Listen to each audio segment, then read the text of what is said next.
수험생 여러분 반갑습니다. 독학사 1단계 경영학 개론 첫 번째 시간이고요. 이제 우리가 오늘 첫 수업이니까 바로 이제 수업으로 들어가는 게 아니라 약간만 좀 배경 설명을 드리고 시작하도록 하겠습니다.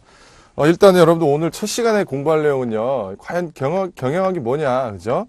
어떤 경영의 개념이라든가 아니면 경영의 어떤 담고 있는 다양한 의의들 이런 것들을 공부할 건데, 이에 앞서서 여러분들한테 경영학을 공부하는 데 있어서 전반적으로 좀 이렇게 공부하는 데 여러분들이 활용할 수 있는 그런 마인드를 좀 우리가 같이 배양을 해보고자 합니다.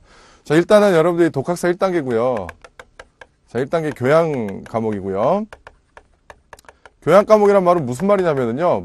그러니까 쉽게 말하면 전공을 들어가기에 앞서서 이제 공부한다는 의미입니다. 그래서 깊게는 나올 수가 없어요, 구조상. 왜냐하면 다루고 있는 범위가 너무 광범위하기 때문에. 또 하나 여러분들이 이걸 공부해 놓으면 뭐가 좋냐면, 우리가 여기서 공부한 내용들이 굉장히 다양합니다. 이를테면 총론적인 개념도 물론 있지만, 그 다음에 여러분들 잘 알고 있는 조직 행동론 같은 것들. 자, 이거 2단계에서 보는 것들이죠. 조직 행동론. 그래서 이게 이제 조직 이론으로서 자, 이거 공부하게 되고요. 자, 그 다음에 여러분들 이것도 많이 준비하죠. 자, 인적 자원 관리. 자, 이런 것들. 그래서 이렇게 뭐 인사관리라든가 아니면 리더십과 관련해서 이런 것들을 이제 우리가 공부를 하게 됩니다. 이것만 있느냐? 뒷부분에 가면 이제 이를테면 경영정보론, 여러분들 이거 이제 많이 준비하는 거고요. 자, 경영정보 시스템 이런 것들. 그 다음에 이제 마케팅. 자, 마케팅 원론적인 부분. 아주 미약하게 마케팅 조사론도 약간 좀 이렇게 겹치는 부분이 있습니다. 그래서 이런 것들을 다 담고 있습니다. 물론 이거 말고도 다양하게 있어요. 경영 통제라든가 아니면은요, 경영 전략이라든가 뭐 기타 이런 미시적인 영역 세부적으로 있긴 있는데, 이런 것들을 다 공부합니다. 그렇기 때문에 제가 말씀드린 것처럼 깊게는 못 다뤄요. 되게 조금씩 되게 다양하게 다루는 겁니다. 그래서 이게 이제 전공을 공부하기 위한 하나의 기초 과정으로서 의미가 있기 때문에 교양 과목으로 이제 우리가 공부하는 거고요. 첫 번째 시간에서 조금 여러분들이 잘 이제 구분을 지어야 될 게 뭐냐면은요, 경제하고 경영하고 어떻게 다른지 이게 굉장히 많이 이제 설명을 하면서도 어떤 부분에서는 경제 같은 얘기가 나오고, 그렇다면 경제하고 경영하고 어떤 관계가 있을까라는 걸 우리가 한번 고민을 해봐야 됩니다. 그래서 이번 시간에는 요걸 확실하게 좀 규명을 해볼게요. 경제하고 경영이 분명히 겹치는 부분이 있습니다. 왜냐면요, 둘 다 이를테면 여러분들 어떤 기업의 생산이라든가, 그렇죠? 아니면요, 기업의 어떤 소비자에 대한 어떤 판매라든가 이런 것들을 다루고 있기 때문에 분명히 겹치는 부분이 있습니다. 그러면서도 경영만의 어떤 고유 영역이 있는데, 그 부분을 우리가 오늘 명확하게 하는 게 오늘의 첫 과제예요. 그래서 우리나라는요, 여러분들 사회과학 있죠? 사회과학. 경영, 경제 말고도 행정학이라든가 뭐 정치학이라든가 많이 있잖아요. 우리가 알고 있는 사회과학. 뭐 일반적인 사회학도 있고, 이러한 사회과학이 발전한 것 자체가 1950년대 6.25 지나서 60년대 지나면서 70년대, 그러니까 60년대에서 70년대에나 돼서야 이러한 학문의 체계가 정립되기 시작했습니다. 그래서 기타 우리가 이제 유학을 많이 가는 독일이라든가 미국 같은 국가들 있죠. 이런 국가들은 학문의 체계가 훨씬 더 빨리 정립되어 있었습니다. 이를테면 16세기, 17세기 이미 우리보다 몇백 년 앞선 시기에 학문이 정립되어 있기 때문에 우리가 외국에 대한 학문도 되게 많이 여기서 다루게 됩니다. 그래서 우리만의 고유한 어떤 경영 이론이라기보다는요, 외국의 이론들이 이제 여기 많이 들어와 있다는 거, 그거 말씀드릴게요. 자, 그렇게 이제 배경 설명이 좀 길었는데, 자, 일단은 우리 책을 좀 보도록 할게요. 그래서 처음에 보시면은 경영의 개념이 나옵니다. 그래서 일반적인 경영의 개념이 나오는데, 여기 봐보세요. 벌써 첫 번째로 경영이란 경제 주체들이 사람의 생활에 있어서 필요로 하는 욕구를 채워줄 수 있는 재화 및 서비스를 만들어 공급하는 활동이다. 뭔가 좀 경제하고 겹치는 개념이 있단 말이에요. 자, 이렇게 보통 표현합니다. 경제는 여러분들 재화와 서비스, 그죠? 용역, 재화와 서비스를 생산하고, 그죠? 요 소비하고 분배하는, 자, 일련의 활동들을 이제 경제라고 합니다. 자, 그래서 재화 서비스를 생산하고 소비하고 분배하는 이런 활동이기 때문에 여기는 일반적으로 뭐가 들어가냐면, 자, 여기서 다루는 이제 경제활동 주체 있죠? 자, 경제활동 주체는, 자, 여러분들이 잘 알고 있는 가게, 그죠? 기업. 자, 정부를 다 중요시하게 다룹니다. 모두를 다 중요시하고 그리고 다 중점적으로 다뤄요. 근데 지금 여기서 뭐라고 개념 정의를 했냐면요. 재화 및 서비스를 만들어 공급하는 활동이다. 자, 벌써 좀 뭔가 나오고 있죠. 재화 및 서비스를 만들어 생산해서 공급하는 활동이다. 자, 이거는 어디에 중점을 맞춘 건가요? 재화 서비스를 생산하고 공급하는 거 누가 하나요? 이 중에서, 요 중에서. 기업이 하죠. 그러니까 경영은요, 경제하고 비슷한 분야가 범위가 좀 겹친 부분이 있지만 철저하게 기업에 맞추고 있습니다. 그래서 이거는 철저하게 기업 중심입니다. 그래서 우리가 첫 번째 일단 실마리를 풀어나갔는데, 자, 경영학에서 다루는 주체는 물론 다른 것들도 조금씩 이제 간접적으로 영향을 미치긴 합니다만 원칙적으로 기업 중심으로 이제 전개가 됩니다. 그러면은 이게 다가 아니죠. 그러면은 이거는 지금 우리가 경제학에서 다루는 이제 범위, 경영학에서 다루는 범위를 얘기한 거고요. 그럼 경영이란 과연 뭘까? 경영이라고 할 때는요, 여러분들. 자, 뭔가 경제적으로 뭔가를 운영하는 걸 경영이라고 사전적으로 풀이할 수 있는데 이렇게 한번 생각해 보면 어떨까요? 경영이라고 할 때는요, 여러분들 뭔가 있어야 돼요. 맹목적인 게 아닙니다. 어떤 목표가 분명히 있을 겁니다. 그죠? 분명히 어떤 목표가 있을 거예요. 어떤 조직체든 자, 경영은요, 개인이 하는 것도 물론 경영이라고 할 수 있습니다. 그래서 어떤 주체가 분명히 어떤 활동을 하는 걸 경영이라고 할 건데, 자, 목표를 달성하기 위해서 어떤 기능을 실현하는 겁니다. 자, 이렇게 한마디로 말하면 쉽게 정의 내려볼 수 있어요. 경영이란 어떤 주체가 목표를 달성하기 위해 어떤 기능을 실현하는 건데, 여기서 말하는 이제 기능이 바로 이게 우리가 규명해야 될 과제들입니다. 이를테면 뭔가를 계획하고요. 그죠? 인적 자원, 물적 자원을 구축하고, 그죠? 그래서 이런 것들을 이제, 인적, 물적 자원을, 자, 물적 자원을 이제 요거를 구축하고, 그 다음에 이를테면 여러분들, 이런 것들을 조정하고, 그죠? 통제하고, 명령하고, 지휘하고, 이런 것들. 기타, 이러한 세부적인 활동으로서, 이를테면 인사관리하고, 그죠?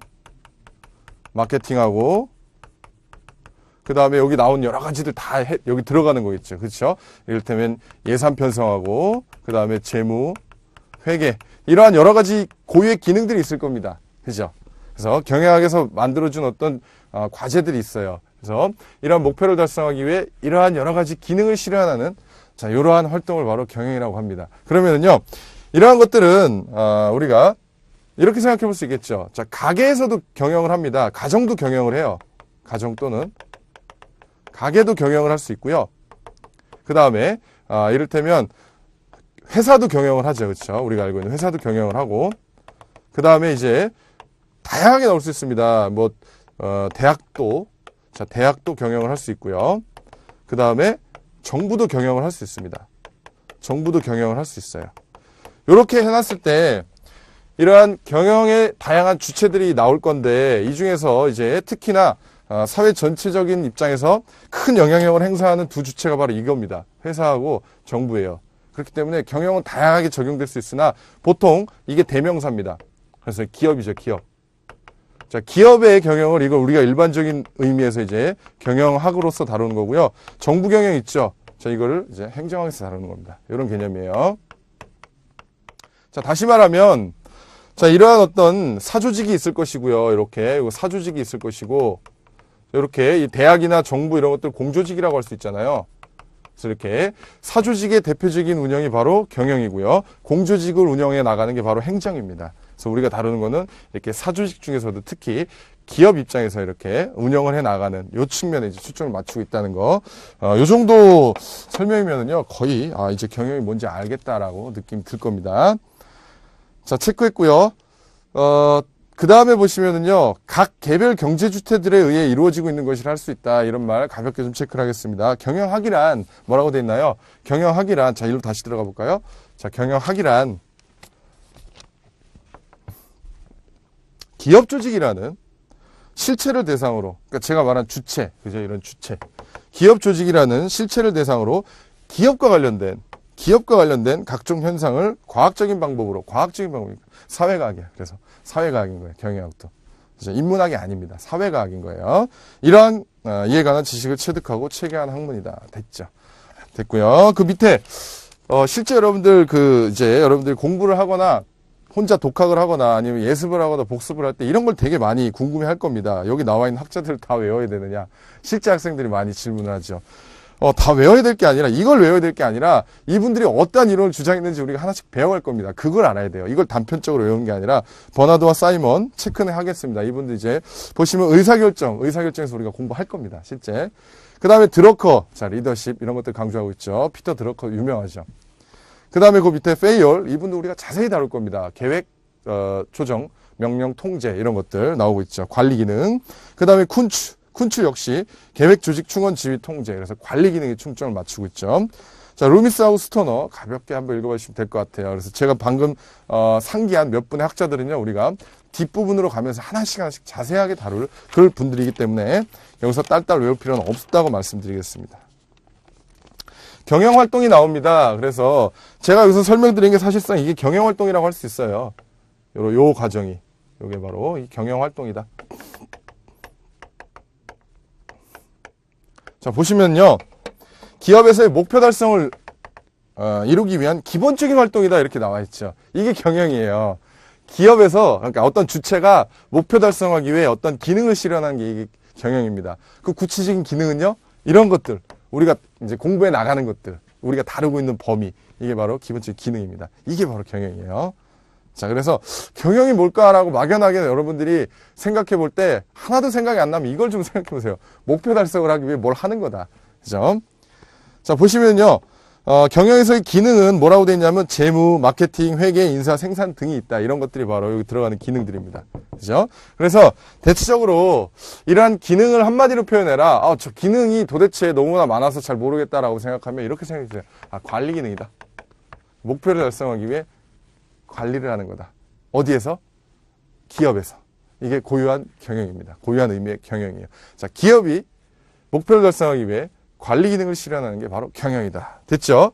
정부가 목표 달성하기 위해 관리 기능을 실현하는 거다. 이건 행정이다. 이렇게 하면 되는 거죠. 자, 그 정도 하면 이제 명확해졌고요. 그래서 경영 기능이 되게 여러 가지가 나올 겁니다. 이거 우리가 나중에 하나씩 다 강론으로 다룰 거니까 여기서는 체크만 하고 넘어갈게요, 여러분들. 자, 경영기능 보면 재무하고 그 밑에 하나 넘어가면 회계 있죠. 그래서 재무하고 회계를 보통 같이 이렇게 묶어갖고 개념 정의를 합니다. 그래서 재무관리는 자본의 조달 운영과 관련된 거. 그 다음에 회계 보시면은요, 경제적 의사결정을 하는 데 유용한 재무적 정보를 제공하기 위한 일련의 과정 또는 체계. 이 정도만 밑줄 그어 놓을게요. 자, 그 정도 그냥 밑줄 그어 놓고 넘어갑니다. 다시 올라가서 마케팅 보겠습니다, 여러분들. 마케팅 우리가 진짜 자세히 공부하게 됩니다, 나중에. 그래서, 보통 여러분들 마케팅이라고 할 때는요, 이거를 이거 우리말로 어떻게 해석해야 되냐라고 하면 보통 홍보 이렇게 하거든요. 이건 틀린 거예요. 홍보는 마케팅이 아주 미약한 이 하나의 과정일 뿐입니다. 그래서 오히려 마케팅은 우리말로 표현하면 영업이 더 가깝습니다. 오히려 영업이. 그래서 영업이란 게 모든 과정을 다 아우르잖아요. 생산 과정이 어떻게 되는지도 알아야 되고, 그죠? 그걸 판매하는 거. 그러니까 다 들어가는 거죠. 그래서 마케팅이라고 할 때는 어떤 생산 공정으로부터 시작해갖고 어떤 생산물이 나오고요. 그죠? 자, 생산물이 이렇게 나오게 되면 이와 관련된 이를테면은 유통과 관련된 거, 그죠? 그 다음에 이와 관련된 어떤 홍보, 자, 이와 관련된 어떤 판매 촉진, 프로모션이라든가 이런 것들 다 들어가는 개념이에요. 그래서 마케팅 굉장히 광범위한 개념입니다. 자, 광범위한 개념이다라고 이 정도만 지금은 체크해놓고 넘어가겠습니다. 자, 그래서 가격 설정, 제품 계획, 판매 촉진, 광고 이런 것들, 유통 이런 것들 다 포함됩니다. 자, 회계는 봤고요. 인사관리. 그래서 과거에는 여러분들이 이제 제가 잠깐 설명을 인사관리라고 해놨긴 했지만, 자, 이렇게 우리가 인사관리라고 할 때는요, 여러 가지 말이 있습니다. 이 유사용어가 이를테면 노동관리, 노무관리, 노사관계관리 뭐 이런 것들, 인적자원관리 굉장히 많죠. 그래서 이제 이런 유사용어들이 있는데 지금은요, 단지 이게 하나의 그냥 사람으로서, 주체로서 이렇게 단편적으로 적용하는 게 아니라 단지 노동력을 제공하는 그런 주체가 아니라 정말 한 명이 어떤 아이디어가 회사의 어떤 구조라든가 회사의 문화 또는 조직의 어떤 혁신을 이끌어낼 수 있는 잠재력을 갖고 있다는 의미에서 인적 자원이라고 많이 표현하죠. 그래서 지금은요, 이제 이 인사와 관련된 건 인적 자원 관리에서 따로 공부하게 되고요. 그 다음에 이제 노동자 집단과 사용자 집단의 어떤 단체적인 이런 관계들이 있죠. 이를테면 단체 협상을 하고 때로는요, 이제 이해관계가 결렬되기 때문에 결렬됨으로써 파업을 하고 태업을 하고 이런 단체 관계 있죠. 그건 여기서 다룹니다. 노사 관계 관리. 그래서 인사 관리적인 차원에서는 인적 자원 관리에서 이거는 집단적 관계를 규율하는 이런 차원에서 이거 노사 관계론에서 이제 다루게 됩니다. 강론에서도 다루고요. 우리 여기서도 다룰 거예요. 그러니까 나중에 여러분들 3단계에서도 공부하겠지만 여기서도 이제 우리가 가볍게 보게 됩니다. 인사관리 나오고 있고요. 그 다음에 생산관리 있죠. 생산관리. 그래서 어떤 재료를 얼마만큼 구매를 해서 얼마만큼의 수량으로 이걸 생산해내고 이걸 어떻게 이제 입고를 시키고 그죠? 어떻게 출고를 하고 이걸 어떻게 재고를 관리하고 이런 것들이 이제 생산관리에 들어가는 거죠. 그 다음에 경영정보 시스템. 이거 이제 지금은요, 여러분들 경영과 관련된 의사결정이라든가 아니면 여러 가지 관리 영역을 컴퓨터를 통해 갖고 이제 실현을 하게 되죠. 그런 것들에서 컴퓨터를 접목한 또는 네트워크 기술을 접목한 경영에 대한 어떤 종합적인 체계적인 관리. 자, 이런 것들이 바로 경영정보 시스템의 영역에서 다루는 겁니다. 자, 이것도 마찬가지로 독학사 2단계에 따로 적용이 되고요. 자, 관리과정 보겠습니다. 자, 관리과정 하면 우리가 이제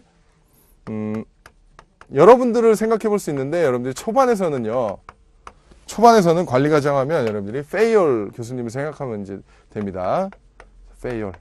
그래서 이제 영어로는 이렇게 쓰고요. 요거를 이제 이렇게 한글로는 이렇게 읽습니다. 페이얼.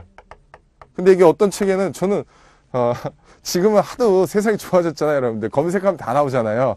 근데 한번 10몇 년 전에 이런 거 공부할 때는 이렇게 나오면은 이제 교수님이 쓴 전공 서적이 이렇게 나오면 이걸 어떻게 읽어야 되는지 이제 되게 고민을 하게 되죠. 그래서 여러 책을 찾아보니까 이렇게 이제 보통 읽는데 이렇게 쓰신 교수님도 있어요. 화요일. 그래서 우리가 혹시라도 이런 문구를 보면 아, 이분이구나라고 생각하면 돼요. 또는 화요일 이렇게도 읽어요. 그래서 이렇게 우리가 파이날을 화이날로도 발음하잖아요. 우리나라 발음이. 그래서 다 이렇게 여러 가지로 쓸 수 있다는 거. 왜 이런 말씀을 드리냐면은요. 이런 학자의 이름들이 시험에 나옵니다. 그래서 혹시라도 내가 알고 있는 거랑 다른 발음으로 나왔다고 해서 당황할 게 못 돼요. 자, 그렇게 보시면 되겠고요. 그래서 관리 과정은 대체적으로 이렇게 페이얼 교수님이 말한 거에 따라서 많이 진행이 됩니다. 그래서 계획하는 거. 그죠? 자, 계획하는 거.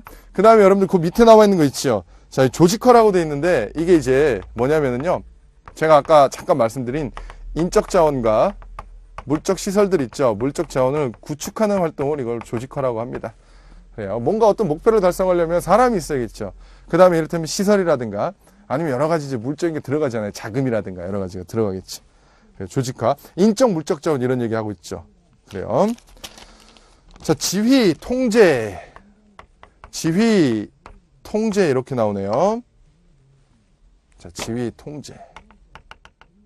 자, 지휘를 조금 세분화시키면 지시, 명령으로 할 수도 있습니다.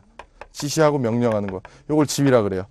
자, 지시하고 명령하는 거 어떻습니까? 지금 생각할 때 여러분들이 회사 생활을 하던 학교 교육 생활을 하던 학원을 다니던 여러 단체 생활을 할 때 뭔가를 지시하고 뭔가를 명령할 때 지금 막 강압적으로 하면 잘 안 되는 세상이죠. 그렇잖아요. 때로는 상을 주기도 하고 때로는 벌을 주기도 하고 잘했으면 칭찬도 해줘야 되고 못했으면 징계를 주기도 하고 그런 것처럼 이게 굉장히 리더십하고 이제 연결되는 겁니다.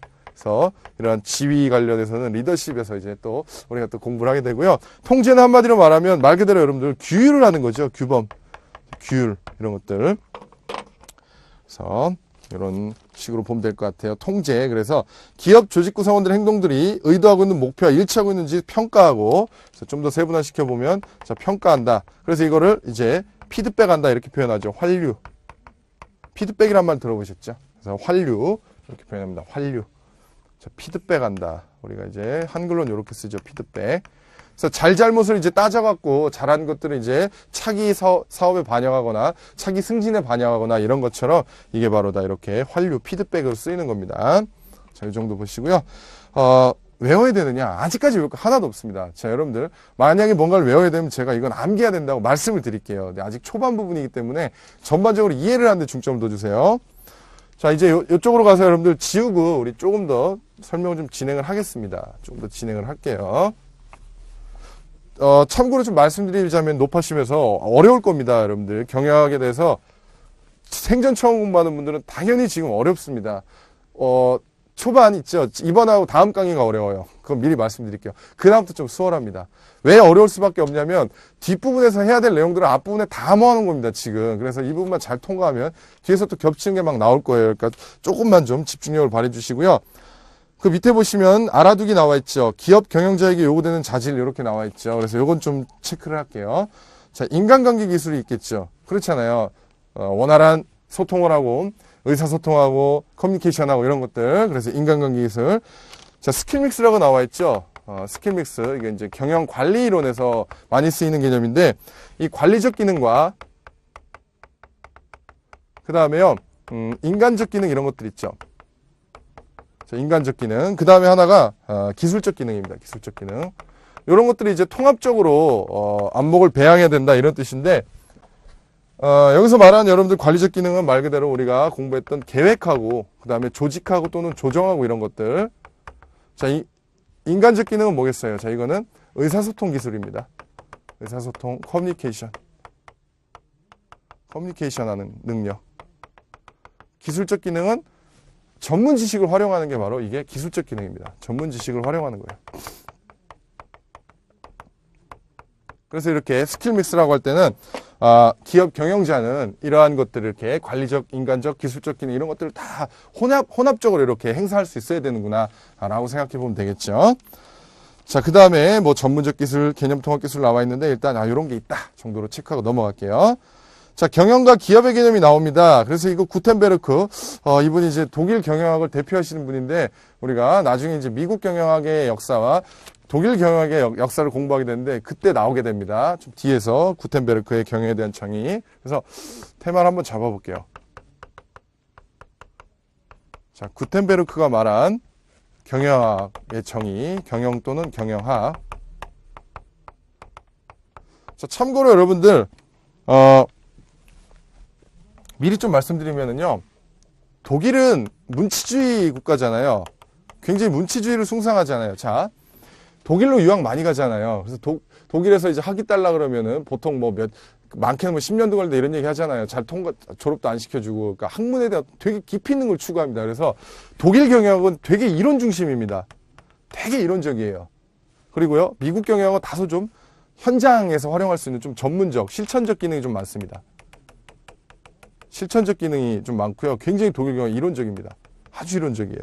그래요. 그래서 구텐베르크가 말한 경영에 대한 정의 나와 있는데 이거 너무나 어려우면서도 중요한 개념인데 자, 첫 번째로 자, 이거는 좀 다른 색으로 하겠습니다. 너무 중요한 거라. 체제, 무관련적 이런 말이 나오죠. 그 밑에 보세요. 체제, 무관련적 요소 이렇게 나오죠. 그 다음에 두 번째로 체제, 관련적 요소라고 나옵니다. 이 도대체 무슨 말일까라고 생각해보면요. 경제에 대한 얘기를 조금 해볼게요. 자, 여기다가 잠깐 여러분들 배경 지식을 좀 설명드리겠습니다. 물론 뭐 이거 알고 있겠지만 이 말이 어려워서 그렇지 제가 지금 또 설명해주는 내용을 이해한다면 이 말을 여러분들 이해할 수 있습니다. 자, 우리가 여러분들 이렇게 생각해 볼 수 있습니다. 경제체제란 말이 있어요.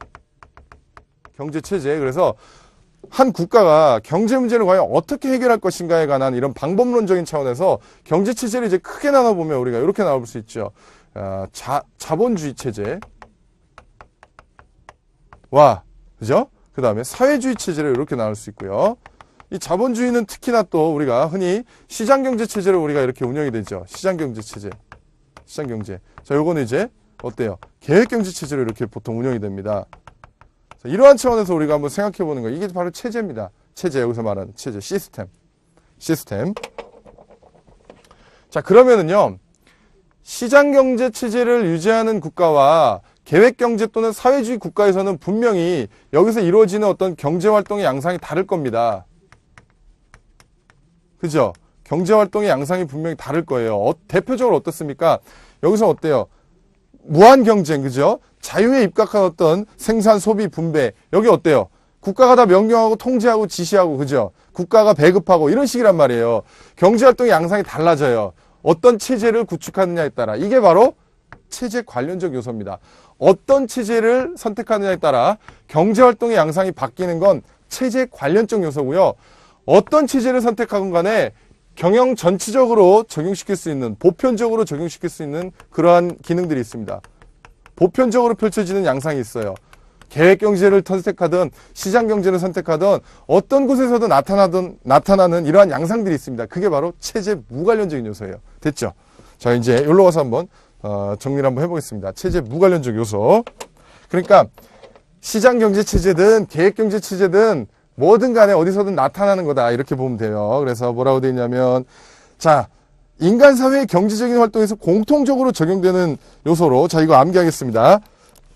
경제성 원리. 자, 그 다음에요. 그 밑에 나온 재무적 균형. 그 다음에 뭐라고 되어 있어요? 생산 요소의 결합이라고 되어 있죠. 생산 요소의 통합 또는 생산 요소의 결합. 결합.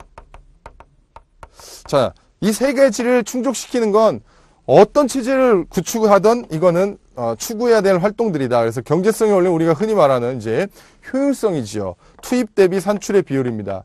투입 대비 산출의 비율. 그래서 이걸로 이제 효율성을 평가하는 거죠.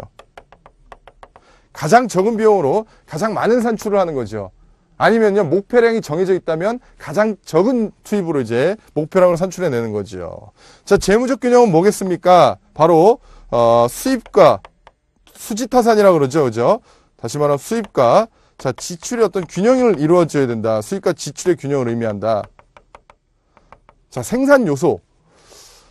다시 또 이걸 공부하기 위해서 여러분들 조금 배경 설명 또 드리겠습니다. 생산 요소란 뭘까? 그러면은요, 자, 생산 요소란 뭐고 생산물이란 뭘까? 자, 우리가 예를 하나 들어보죠. 제가 이제 자주 드는 예인데요. 뭐 스마트폰을 제조한다고 한번 해보죠. 자, 스마트폰을 제조하기 위해서 여러분들 먼저 뭐가 있어야 돼요? 그냥 머릿속에 막 생각을 해보세요. 스마트폰을 제조하려면 뭐가 있어야 될까? 일반적으로 일단은 이 사업장이 있어야 죠. 사업장. 사무실이 있어야 되잖아요. 그잖아요. 그 다음에 뭐가 있어야 돼요? 설비가 있어야 돼요. 설비. 이런 여러 가지 뭐 컴퓨터라든가 뭐 여러 가지 설비가 있을 거 아니에요. 첨단 장비들. 그 다음에 뭐가 있어야 돼요? 사람이 있어야 되잖아요. 인력이. 그죠? 노동력. 자, 그래서 자, 이제 이렇게 되는 겁니다. 사업장이 이제 여러분들 경제에서 이제 토지로 들어가는 거고요. 자, 이게 바로 이게 자본으로 들어가는 거고요. 이게 뭐예요? 노동력이잖아요. 그죠? 노동. 그래서 노동, 토지, 자본 이렇게 노동력. 이러한 것들이 합쳐져 갖고 뭘 만든다고요? 이러한 것들이 합쳐져서 바로 스마트폰을 만든다고요. 그러면은요, 스마트폰은 이제 어디서 팔려요? 시장에서 팔리죠. 시장에서 판매됩니다. 이게 바로 생산 요소예요. 생산물을 만들어내기 위한 이러한 것들. 노동, 토지, 자본. 그래서 이거는 생산물이 아닙니다. 이건 생산 요소예요. 그래서 이거는 생산 요소 시장에서 거래가 되는 거고, 스마트폰은 생산물 시장에서 거래되는 거예요. 우리가 말한 일반적인 시장은 생산물 시장입니다. 노동시장 생산물 시장이에요? 생산 요소 시장이에요? 생산 요소 시장입니다. 생산 요소예요. 그래서 이런 것들을 파생수요라고 그래요. 파생수요. 생산물이 얼마만큼 판매되느냐에 따라서 수요가 결정되는 파생수요라고 표현하는 겁니다. 그래서 자, 이게 바로 생산 요소 시장은 생산물의 시장에서 파생된 수요다. 그래서 파생수요라고 그래요. 이게 이제 경제학 공부하면 한 달 내내 공부해도 헷갈리는 개념인데 이 정도로 정리하면 아주 여러분들 스마트하고 심플하게 정리한 겁니다. 그래서 생산 요소의 결합 뭐라고 되어 있냐면요. 노동력, 자본, 원자재 이렇게 되어 있죠. 노동력, 자본, 원자재 이런 개념이에요. 그래서 이게 바로 생산 요소를 이렇게 결합하는 이런 활동들은 보편적으로 나타난다는 걸 우리가 알 수 있고요. 그 다음에 그 밑에는 다 설명되어 있습니다. 여러분들 제가 이렇게 다 정리를 해드린 거예요. 이거 안 읽을게요. 체제 관련적 요소는 자본주의 경제체제에서 나타나는 것과 사회주의 경제체제에서 나타나는 게 다르다 얘기를 하는 겁니다. 그렇죠? 자, 자본주의 경제체제는 우리가 이제 자유시장 경제 생각해 보면 되겠습니다. 아담 스미스가 말한 인비저블 핸드, 보이지 않는 손에 의한 어떤 시장의 자유로운 어떤 활동 이런 것들.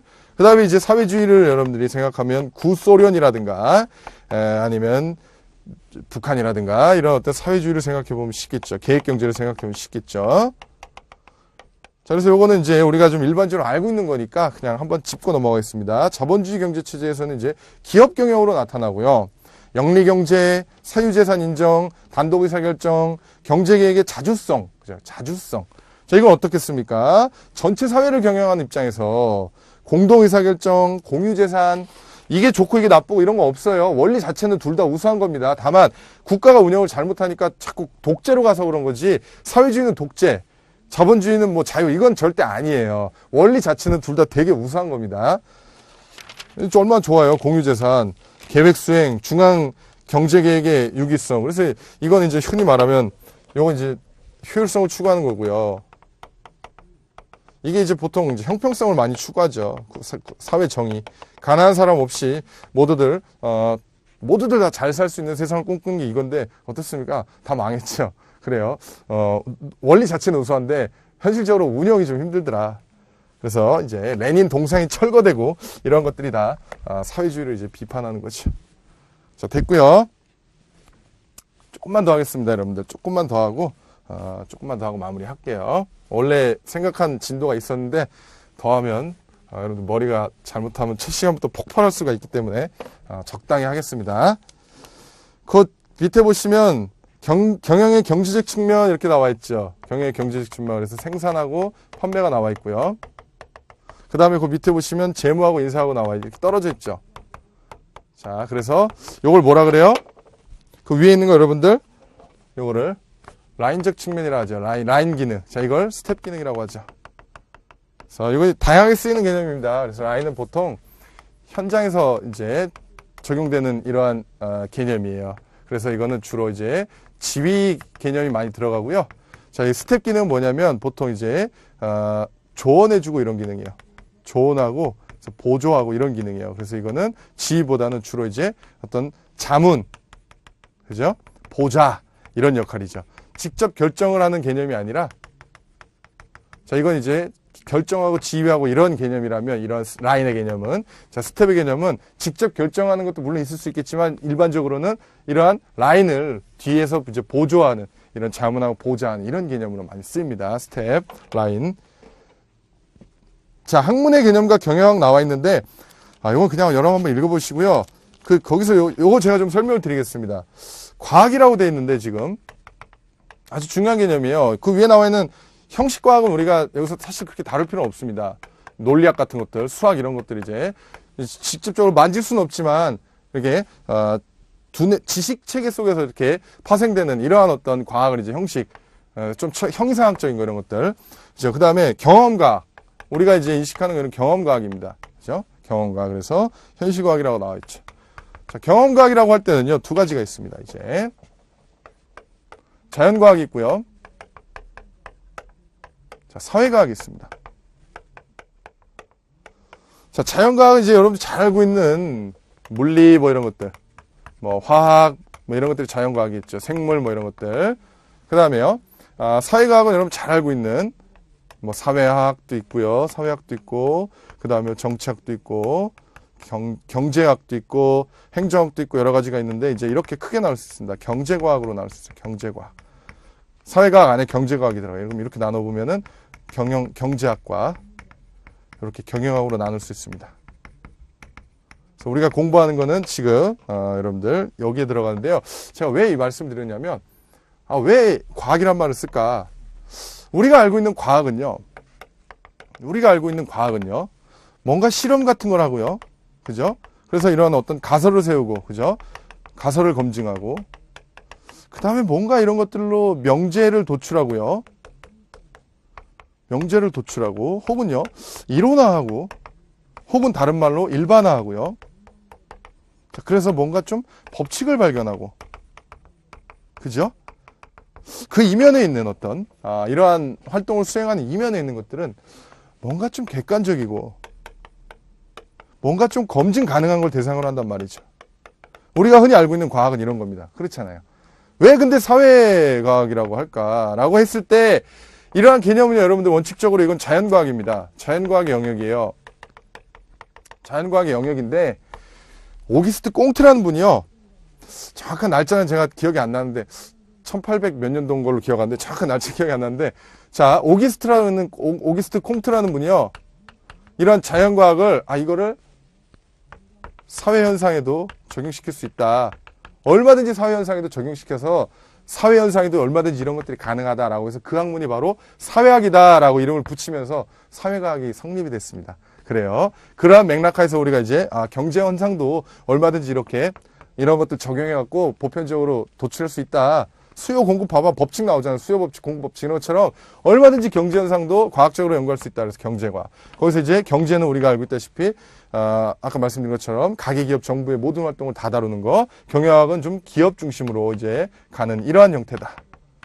됐죠? 그래서 오늘 여기까지만 여러분들이 잘 정리했으면은요, 충분히 성과가 있는 거고요. 경영학에 대해서 조금만 체크하고 마무리하도록 할게요. 자, 경영학은 기업 조직이라는, 체크해 두세요. 기업 조직이라는 실체를 대상으로 기업과 관련되는 각종 현상을 과학적인 방법으로 연구하여 이에 대한 지식을 취득하고 체계한 학문이다. 다시 말해 개별 경제 주체들의 경제적인 활동에 초점을 맞추고 있는 학문 분야이다. 그래서 경제과학에 들어간다. 그중에서 특히 기업 중심이다. 됐죠? 그래서 뭐 영국, 미국 쭉쭉 나오는데 이건 우리가 뒤로 들어가면서 자세히 할 거니까 이 정도 정리하도록 하고요. 경영학의 연구 대상과 지도 원리. 자, 이 부분 우리 다음 시간에 하도록 할게요. 여러분들 첫 시간이었는데 너무 고생 많았고요. 조금만 참아주시면 뒷부분으로 갈수록 수월할 겁니다. 그래서 오늘은 여기서 마무리하겠습니다. 수고 많으셨어요.